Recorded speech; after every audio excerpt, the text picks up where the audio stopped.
samedi à Cocody à la faveur de la 6e édition du Sommet national du mariage. Jean-Louis, il était pour Béni TV. Le Sommet national du mariage se présente comme une barrière contre le divorce.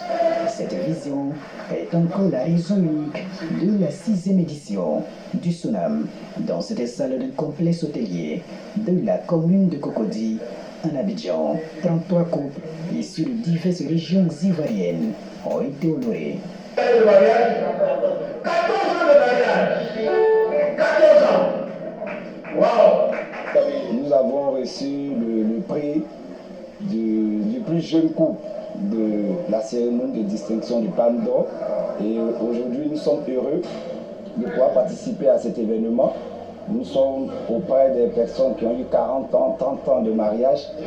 Un lundi, je me suis mis à supplier Dieu avec beaucoup de larmes, beaucoup de prières. Je dis, Dieu, si tu n'interviens pas, moi je ne peux pas me marier. Mais si tu interviens, que tu me donnes une femme, je sais que je pourrais vivre longtemps. Parce que j'ai compris que si mon mariage a raté, ça va jouer sur ma foi. Donc il fallait à tout prix que Dieu lui-même intervienne. Une semaine après, Dieu lui-même m'a montré mon épouse. Il dit, cette femme est ta femme. Cet événement a été placé sous le parrainage d'apôtre Mongzal Daniel, fondateur des églises Pentecôte Charité. Le commissaire général de cet événement, Bishop Marshall Dominion, se réjouit de l'impact du SONAM sur la société depuis sa création. On ne peut pas bâtir une société développée sans avoir des couples qui sont des couples forts, des foyers forts. Donc, pour nous, il faut partir par la base. C'est pourquoi depuis près de 10 ans, nous célébrons le couple à travers toute la Côte d'Ivoire. Cette année, à cette 6e édition, le couple vient de parler dans toutes les régions. Et ils se sont habillés dans les tenues traditionnelles, dans les tenues de leur région, pour valoriser vraiment leur culture.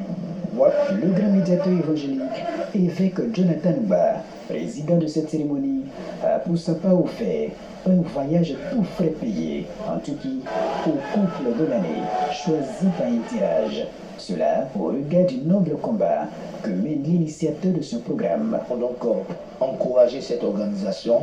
Nous voulons encourager son président, le leader de cette organisation, en l'occurrence l'évêque Marshall Dominion, pour ce brave travail qu'il fait et surtout pour l'encouragement qu'il donne à nos couples de continuer à demeurer ensemble et à ceux qui ne sont pas mariés de se décider.